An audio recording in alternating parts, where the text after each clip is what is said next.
Okay, so I'm here at the coffee shop. We have a meeting coming up around 1 or 2 and putting together this angel merger agreement. I told you about this before. It's this combination of angel investment and a merger acquisition. So this is the beginning process of it. So stay tuned. I'll let you know how everything goes, but it's pretty much finished. And now we're gonna see if everything goes through. So stay tuned.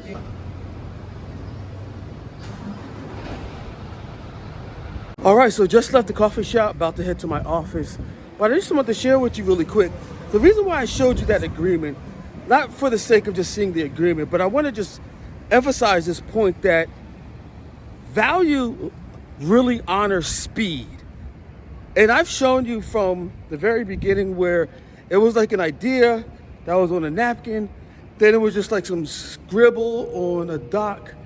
I had an AI agent help me put that together. And then I showed you the final product there on the letterhead. But the point that I want to make is speed. Value gets drawn to speed and leverage. So I just left the coffee shop, heading to my office right now. And I just want to share this really quick with you. The reason why I shared that agreement with you, not just to show you the agreement, but the principle that I want to really share with is when you combine leverage with value, the speed that things can happen accelerates exponentially once you understand that.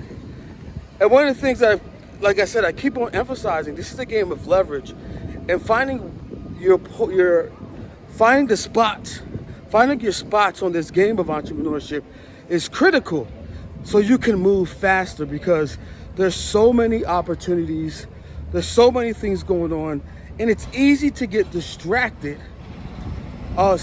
because of there's so many opportunities. So being laser focused in the areas that are in front of you to create that speed. Because what happens is money, wealth, it moves towards speed.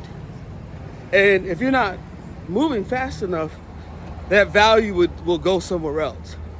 So what you're seeing is you were able to witness this go from just an idea on a napkin to a doc that was just an outline to actually seeing the final product.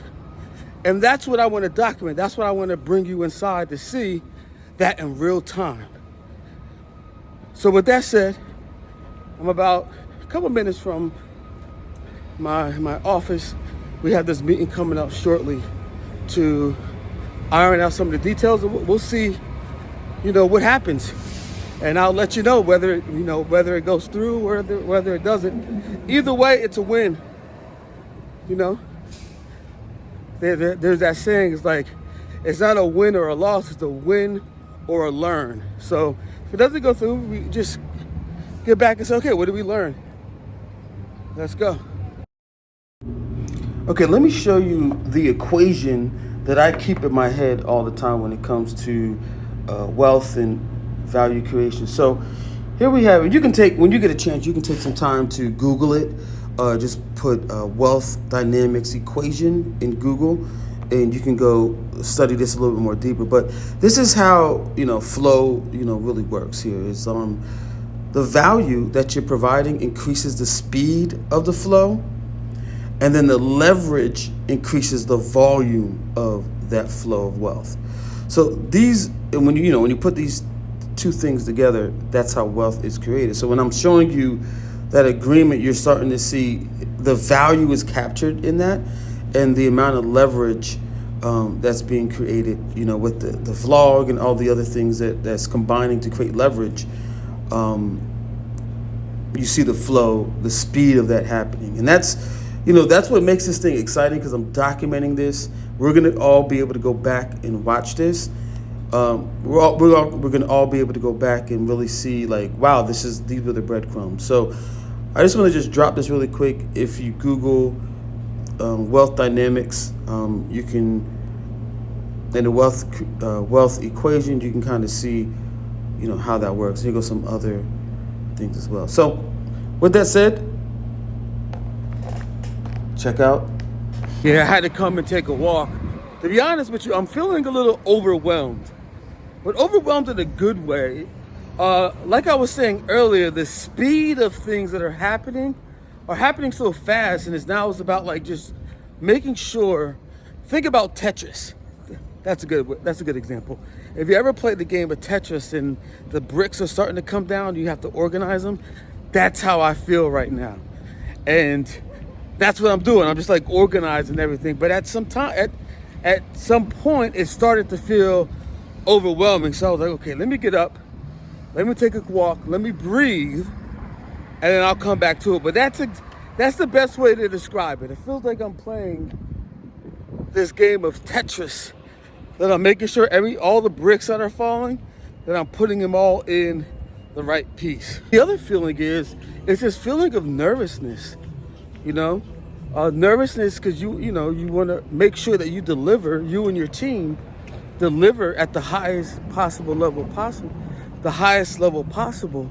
And sometimes you just don't know until you know.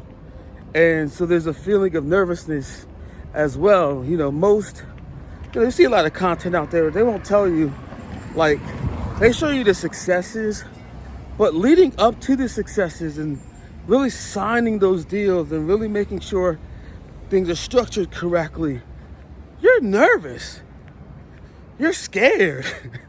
It's not, man, I'm just trying to put it into words and try to help you decipher, the real from the exaggerated and the romanticizing of entrepreneurship. But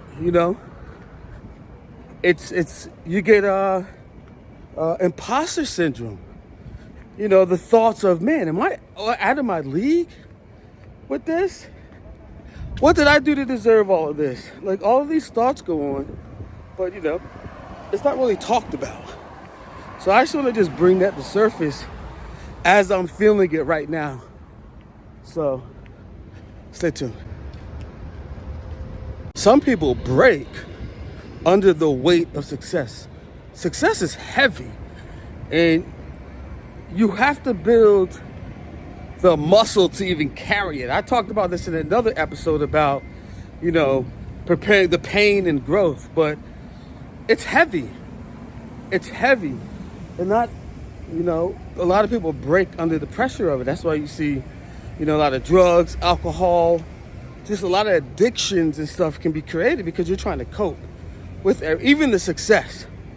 So it's good to be cognizant of these things and not romanticize these things. So take a really quick moment to pause and ask yourself, am I afraid of success? Because some people are more afraid of success than failure.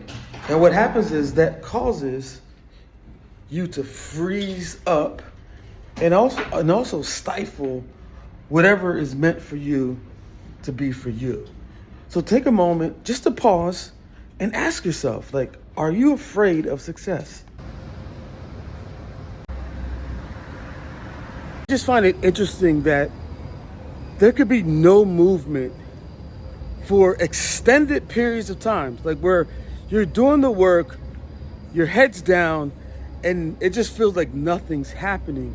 And then all of a sudden, boom, everything happens all at the same time.